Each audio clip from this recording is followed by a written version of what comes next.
Hey everybody, and welcome to the MMOA podcast brought to you by the Institute of Clinical Excellence. My name is Ellen Seppi, and I'm coming to you live from Colorado. We've got to talk about Screenior citizens. We hear our youth and young adults being called screenagers, but we've seen a new phenomenon where our older adults, our patients, our family members are using their screens more and more. And we live in a really interesting time. I was born in 1991. I have one grandmother who uses screens regularly and one grandmother who refused to own a smartphone because she could not figure it out. She could barely figure out her remote control. Long story short, we have an aging demographic who's using screens more and more, and we live in a really interesting point in history where we remember seniors before smartphone use, and now we're seeing seniors who are reliant and using screens more than ever. So I'm going to be totally transparent and fully honest here. As I was preparing for this podcast, I really wanted the research to say that all screens are bad, no amount of screen use is good, and that using screens as a senior puts you at risk for everything. That's what I wanted to find out. But the research is much more nuanced, and I learned a lot, and I'm excited to share this with you. So basically, when we think about screens and senior citizens and older adults and their use of screens, I kind of want to break it down into three domains. If we think of, is this good for you? First, the risk of cognitive decline. Second, the physical impacts of screen use. And third, how it affects our mood. And as we're listening to this, I want to be thinking not just about our future versions of ourselves, but the patients that we care for. So first, let's talk about cognitive impact. So what I found very interesting is that, and I posted this in the MMOA digest, which should be coming up soon, there's a delineation of how screens impact our cognitive health. What that means is that low engagement, passive screen use, thinking about watching TV, has a totally different impact on our cognitive health than engaging screen use. Looking up research articles, emailing people, playing word games, engaging with people. So active screen use is very different than passive. And in a recent review, those two things were compared. And actually, active use decreases your risk of cognitive decline. But passive use, especially more than 3.5 hours of TV watching in older adults, increases our risk of dementia. So that difference is cognitively engaging use. We've also heard that chronic and excessive screen use can impact our learning and our memory. We don't know yet how that's going to impact our brains later, because the rise of Instagram, social media, and using our screens and our cell phones for 9-10 hours a day is relatively new. And so we just don't know yet if those short-term impacts that we see on middle-aged adults and younger adults and teens, and their decrease in cognition and memory and attention, has lasting impacts later. So we just don't know. What we do know is that when those screens disrupt our sleep, we have problems with our cognition. Research would suggest that if our screens have a lot of blue light and we're using them at night and it's being used in place of sleep, that's really problematic. And that increases our neurodegeneration, and it increases our age, our biological age, and cognitive impairments. So we've talked a little bit about cognition. Next, let's talk about, are screens good for you physically?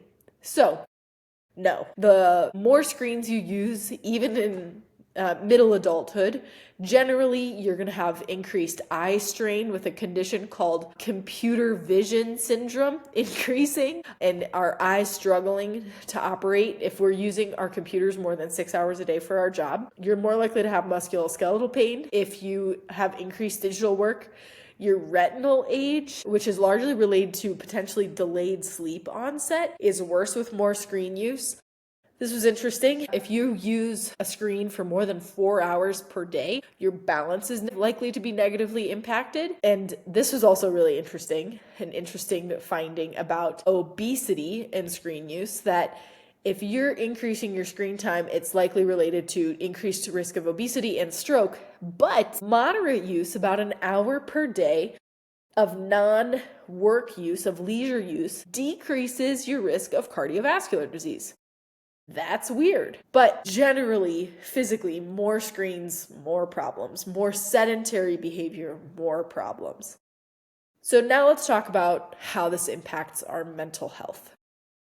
So this is where we can pretty unanimously say that screens aren't always good for our mental health, and more screen use equals worse mood. Your mood in the moment, so studies that looked at your mood after sitting and looking at your phone versus after sitting doing something non-screen related, basically your mood in the moment is worse after looking at a screen. So that's a bummer, but not a surprise to any of us who have cell phones.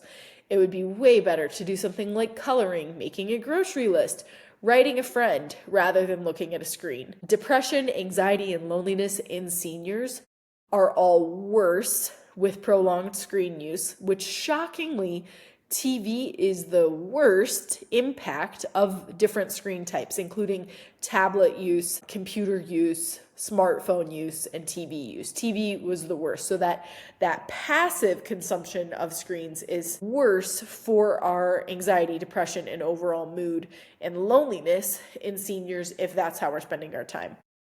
And then sedentary behaviors, again, more screens, more problems when it comes to sedentary behaviors. The more sedentary behaviors we have, this isn't news to us, the higher increase of chronic pain, obesity, and high BMI. So what do we take away for ourselves and for our patients when we're talking about screens? When we're talking with our patients or family members, or even having honest conversations in the mirror about screen use, we can acknowledge that screens are a part of our life and that they're not all bad all the time. But prolonged use when it's taking the place of other basics of our health, sleep, social connection, and movement, that's where screens become problematic. So we can generally say to our patients who are feeling like their sleep is being disrupted, who might have chronic pain, who have increased anxious or depressive symptoms, we can confidently say, we should talk about your screen use, because that could be a contributor that you might not know about to how you're feeling. How many hours per day are you spending on all types of screens? TV, social media, your phone, and look at that metric with them on their phone.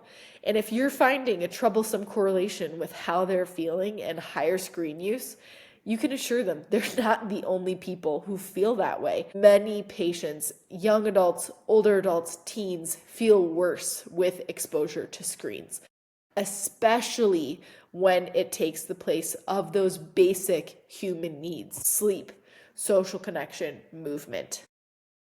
But screens are part of our life, and they can be useful. And if we're using our TVs, our computers as tools to learn, to investigate, to engage, they can be useful not just to decrease our risk of cognitive impairment, but also decrease our risk of cardiovascular disease. This is really interesting stuff that I don't want to admit. I want to say that all screens are bad all the time, and that just isn't true.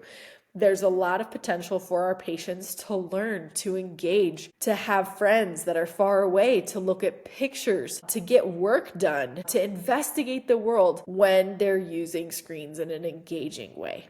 So, please take this information with a grain of salt. Do not accost your mom or your dad regarding their screen use, but maybe focus on what we all need as humans: movement, sleep, and social connection. And if the screens aren't a part of that ideal picture, maybe it's time to have a conversation. Thank you so much.